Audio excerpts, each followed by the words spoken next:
ಆಷಾಢ ಶನಿವಾರದ ಪೂಜೆಯು ಅತ್ಯಂತ ವಿಶೇಷವಾಗಿದ್ದು, ಈ ಪೂಜೆಯನ್ನು ಒಂದು ದಿನ ಮಾಡಿದರೂ ಸಾಕು 10 ತಲೆಮಾರುಗಳ ಐಶ್ವರ್ಯ ಲಭಿಸುತ್ತದೆ.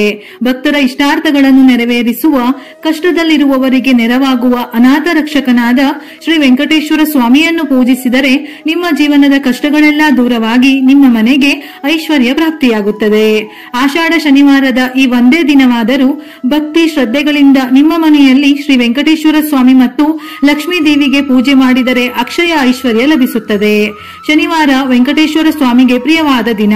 ಶನಿವಾರ ಪೂಜೆ ಮಾಡುವವರು, ಉಪವಾಸ ಇರುವವರು ಈ ವಿಡಿಯೋದಲ್ಲಿ ಹೇಳಿದ ರೀತಿಯಲ್ಲಿ ಮನೆಯಲ್ಲಿ ಪೂಜೆ ಮಾಡಿ ನೋಡಿ. ಕೆಲವೇ ದಿನಗಳಲ್ಲಿ ನಿಮ್ಮ ಸಮಸ್ಯೆಗಳೆಲ್ಲ ಬಗೆಹರಿದು ಅನಿರೀಕ್ಷಿತ ಅದೃಷ್ಟ ನಿಮ್ಮ ಮನೆಗೆ ಬರುತ್ತದೆ. ನಮ್ಮ ಹಿಂದೂ ಧರ್ಮದಲ್ಲಿ ಶನಿವಾರ ಮಾಡುವ ಪೂಜೆಗೆ ಬಹಳ ಪುಣ್ಯ ಫಲವಿದೆ. ಆದ್ದರಿಂದ ಪ್ರತಿದಿನ ಪೂಜೆ ಮಾಡಲು ಸಾಧ್ಯವಾಗದಿದ್ದರೂ ಶನಿವಾರ ಒಂದೇ ದಿನವಾದರೂ ಮನೆಯಲ್ಲಿ ಪೂಜೆ ಮಾಡಿ. ಶನಿವಾರ ಪೂಜೆ ಮಾಡುವವರು ಬೆಳಿಗ್ಗೆ ಬೇಗ ಎದ್ದು ಮನೆಯೆಲ್ಲ ಸ್ವಚ್ಛಗೊಳಿಸಿ ಮನೆಯನ್ನು ಒರೆಸಬೇಕು. ಮನೆಯನ್ನು ಒರೆಸುವಾಗ ನೀರಿನಲ್ಲಿ ಸ್ವಲ್ಪ ಕಲ್ಲುಪ್ಪು ಹಾಕಿ ಒರೆಸಿದರೆ ನಿಮ್ಮ ಮನೆಯಲ್ಲಿರುವ ಕೆಟ್ಟ ದೃಷ್ಟಿಯೆಲ್ಲ ದೂರವಾಗುತ್ತವೆ. ಹಾಗೆಯೇ ಈ ದಿನ ಪೂಜೆ ಮಾಡುವವರು ಕಡ್ಡಾಯವಾಗಿ ತಲೆ ಸ್ನಾನ ಮಾಡಬೇಕು. ಈ ದಿನ ಸ್ನಾನ ಮಾಡುವಾಗ ನೀರಿನಲ್ಲಿ ಚಿಟಿಕೆ ಅರಿಶಿನ ಹಾಕಿ ಸ್ನಾನ ಮಾಡಿದರೆ ನಿಮ್ಮ ಮೇಲಿರುವ ದೃಷ್ಟಿ ದೋಷಗಳೆಲ್ಲ ದೂರವಾಗುತ್ತವೆ. ಶನಿವಾರ ಮಾಡುವ ಪೂಜೆಯಲ್ಲಿ ಮುಖ್ಯವಾಗಿ ತುಳಸಿ ದಳಗಳು ಇರಲೇಬೇಕು. ವೆಂಕಟೇಶ್ವರ ಸ್ವಾಮಿಯ ಪೂಜೆಯಲ್ಲಿ ತುಳಸಿ ದಳಗಳು ಇಲ್ಲದಿದ್ದರೆ ಆ ಪೂಜೆಯೇ ಅಪೂರ್ಣವೆಂದು ಹೇಳುತ್ತಾರೆ. ಆದ್ದರಿಂದ ಶನಿವಾರ ಪೂಜೆ ಮಾಡುವವರು ಪೂಜೆಯಲ್ಲಿ ಕಡ್ಡಾಯವಾಗಿ ತುಳಸಿ ಎಲೆಗಳನ್ನು ಉಪಯೋಗಿಸಲೇಬೇಕು. ದೇವರ ಫೋಟೋ ಸ್ವಚ್ಛವಾಗಿ ಒರೆಸಿ ಅಥವಾ ವಿಗ್ರಹವಿದ್ದರೆ ಜಲಾಭಿಷೇಕದಿಂದ ಶುಚಿಗೊಳಿಸಿ ಗಂಧ ಹಚ್ಚಿ ಕುಂಕುಮ ಬೊಟ್ಟುಗಳನ್ನು ಇಡಬೇಕು. ನಂತರ ವೆಂಕಟೇಶ್ವರ ಸ್ವಾಮಿಯ ಫೋಟೋ ಅಥವಾ ವಿಗ್ರಹಕ್ಕೆ ತುಳಸಿ ಮಾಲೆ ಹಾಕಿ ಅಲಂಕರಿಸಬೇಕು. ವೆಂಕಟೇಶ್ವರ ಸ್ವಾಮಿಗೆ ಪ್ರಿಯವಾದ ದೀಪಗಳಲ್ಲಿ ಹಿಟ್ಟಿನ ದೀಪ ಶ್ರೇಷ್ಠ. ಈ ದಿನ ಮಣ್ಣು, ಹಿತ್ತಾಳೆ, ಬೆಳ್ಳಿಯ ದೀಪಾರಾಧನೆ ಮಾಡುವ ಬದಲು ಅಕ್ಕಿ ಹಿಟ್ಟಿನ ದೀಪಾರಾಧನೆ ಮಾಡಿದರೆ ಬಹಳ ಶ್ರೇಷ್ಠ. ಈ ದೀಪಾರಾಧನೆಯಿಂದ ನಿಮ್ಮ ಕಷ್ಟಗಳೆಲ್ಲ ದೂರವಾಗಿ ಸಕಲ ಇಷ್ಟಾರ್ಥ ಸಿದ್ಧಿಸುತ್ತದೆ. ಅಕ್ಕಿ ಹಿಟ್ಟಿಗೆ ಸ್ವಲ್ಪ ಅರಿಶಿನ, ಹಾಲನ್ನು ಸೇರಿಸಿ ದೀಪವನ್ನು ತಯಾರಿಸಬೇಕು. ನಂತರ ಆ ದೀಪಕ್ಕೆ ಅರಿಶಿನ ಹಚ್ಚಿ 3 ಕುಂಕುಮದ ಬೊಟ್ಟುಗಳನ್ನು ಇಡಬೇಕು. ಈ 3 ಕುಂಕುಮ ಬೊಟ್ಟುಗಳು ಶ್ರೀ ವೆಂಕಟೇಶ್ವರ ಸ್ವಾಮಿಯ ನಾಮಗಳ ಸಂಕೇತವಾಗಿದೆ. ನಂತರ ಈ ಅಕ್ಕಿ ಹಿಟ್ಟಿನ ದೀಪಕ್ಕೆ ಎಳ್ಳಿನ ಎಣ್ಣೆಯನ್ನು ಸೇರಿಸಿ 5 ಬತ್ತಿಗಳನ್ನು ಹಾಕಿ ದೀಪ ಹಚ್ಚಬೇಕು. ದೀಪ ಹಚ್ಚುವಾಗ ಬೆಂಕಿ ಕಡ್ಡಿಯಿಂದ ದೀಪ ಹಚ್ಚಬಾರದು. ತುಳಸಿ ಕಡ್ಡಿ, ಅಗರಬತ್ತಿ ಅಥವಾ ಕರ್ಪೂರದಿಂದ ದೀಪವನ್ನು ಹಚ್ಚಬೇಕು. ಒಂದು ವೇಳೆ ಬೆಂಕಿ ಕಡ್ಡಿಯಿಂದ ದೀಪ ಬೆಳಗಿದರೆ ಅದನ್ನು ಅಶುಭವೆಂದು ಹೇಳುತ್ತಾರೆ. ನಮ್ಮ ಹಿಂದೂ ಧರ್ಮದಲ್ಲಿ ಇದನ್ನು ದೋಷವೆಂದು ಪರಿಗಣಿಸಲಾಗುತ್ತದೆ. ಶನಿವಾರದಂದು ಪೂಜೆ ಮಾಡುವವರು ನಿಮ್ಮ ದೇವರ ಮನೆಯಲ್ಲಿ ಕಡ್ಡಾಯವಾಗಿ ತಾಮ್ರದ ಚೊಂಬಿನಲ್ಲಿ ಶುದ್ಧವಾದ ನೀರು ಮತ್ತು ತುಳಸಿ ದಳವನ್ನು ಸೇರಿಸಿ ಇಡಬೇಕು. ನಾವು ಪೂಜೆ ಮಾಡುವಾಗ ಪೂಜೆಯಲ್ಲಿರುವ ದೈವಶಕ್ತಿ ಎಲ್ಲ ತಾಮ್ರದ ಚೊಂಬಿನಲ್ಲಿ ನೀರಿಗೆ ಪ್ರವೇಶಿಸುತ್ತದೆ ಎಂದು ಹೇಳುತ್ತಾರೆ. ಹಾಗಾಗಿ ಪೂಜೆ ಮುಗಿದ ನಂತರ ಮನೆಯಲ್ಲಿರುವ ಪ್ರತಿಯೊಬ್ಬರು ಆ ತಾಮ್ರದ ಚೊಂಬಿನಲ್ಲಿರುವ ನೀರನ್ನು ತೀರ್ಥದಂತೆ ತೆಗೆದುಕೊಳ್ಳಬೇಕು.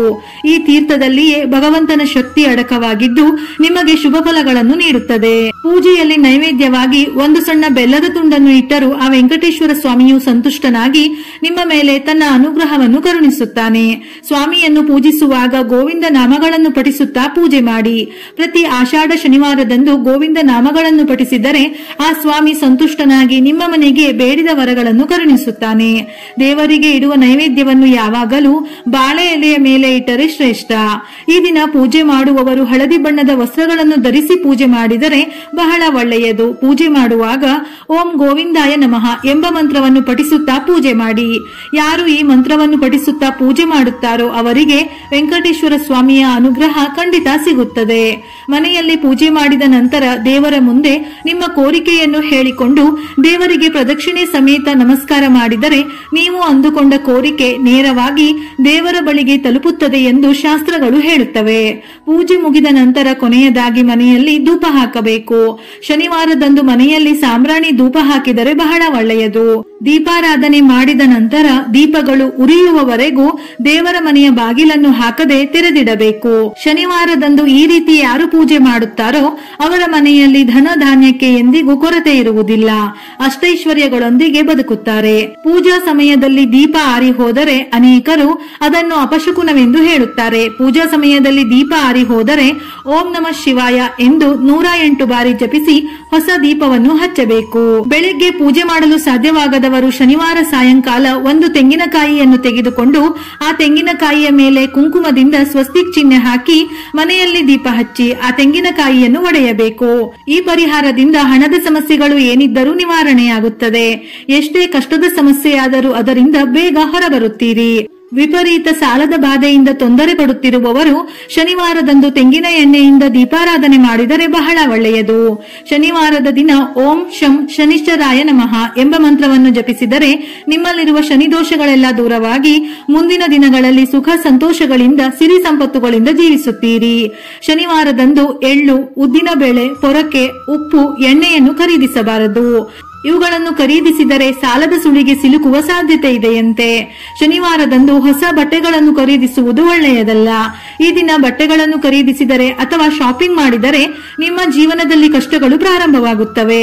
ಶನಿವಾರದಂದು ವೆಂಕಟೇಶ್ವರ ಸ್ವಾಮಿ ದೇವಸ್ಥಾನಕ್ಕೆ ಹೋಗಿ 11 ಪ್ರದಕ್ಷಿಣೆ ಹಾಕಿ ತುಪ್ಪದ ದೀಪ ಬೆಳಗಿದರೆ ಸಂಪತ್ತು ವೃದ್ಧಿಯಾಗಿ ಪುಣ್ಯ ಲಭಿಸುತ್ತದೆ. ಈ ಆಷಾಢ ಮಾಸದಲ್ಲಿ ನೀವು ಒಂದು ಹೊಸ ಕೆಂಪು ಇಟ್ಟಿಗೆಯನ್ನು ತಂದು ಪ್ರತಿ ಶನಿವಾರ ಈ ಇಟ್ಟಿಗೆಗೆ ಪೂಜೆ ಮಾಡಿ ಸ್ವಂತ ಮನೆ ಬೇಕು ಎಂದು ಸ್ವಾಮಿಯಲ್ಲಿ ಪ್ರಾರ್ಥಿಸಿ ಪೂಜೆಯನ್ನು ಮಾಡಿದರೆ ಖಂಡಿತ ನಿಮ್ಮ ಆಸೆ ನೆರವೇರುತ್ತದೆ. ಹಾಗೆಯೇ ಗೋಮಾತೆಗೆ ಆಹಾರ ತಿನ್ನಿಸುವುದು, ಗೋಮಾತೆಗೆ ಪ್ರದಕ್ಷಿಣೆ ಹಾಕಿದರೆ ನಿಮ್ಮ ಸ್ವಂತ ಮನೆಯ ಕನಸು ಖಂಡಿತ ನನಸಾಗುತ್ತದೆ. ಆಷಾಢ ಮಾಸದಲ್ಲಿ ಮಾಡುವ ದಾನಗಳಿಗೆ ವಿಶೇಷ ಪುಣ್ಯ ಫಲ ಲಭಿಸುತ್ತದೆ.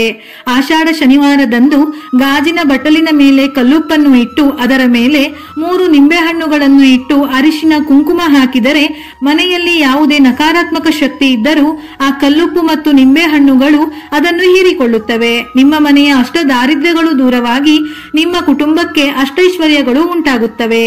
ಈ ಪೂಜೆಯಿಂದ ಲಕ್ಷ್ಮೀ ನಾರಾಯಣರ ಸಂಪೂರ್ಣ ಅನುಗ್ರಹ ಲಭಿಸುತ್ತದೆ. ವಿಡಿಯೋ ಇಷ್ಟ ಆಗಿದ್ದಲ್ಲಿ ಮರೆಯದೆ ಲೈಕ್ ಕೊಟ್ಟು ನಿಮ್ಮವರಿಗೆ ಶೇರ್ ಮಾಡಿ. ಇದೇ ರೀತಿಯ ಮನಮುಟ್ಟುವ ಉಪಯುಕ್ತ ಮಾಹಿತಿಗಳಿಗಾಗಿ ಮತ್ತೆ ಭೇಟಿಯಾಗೋಣ.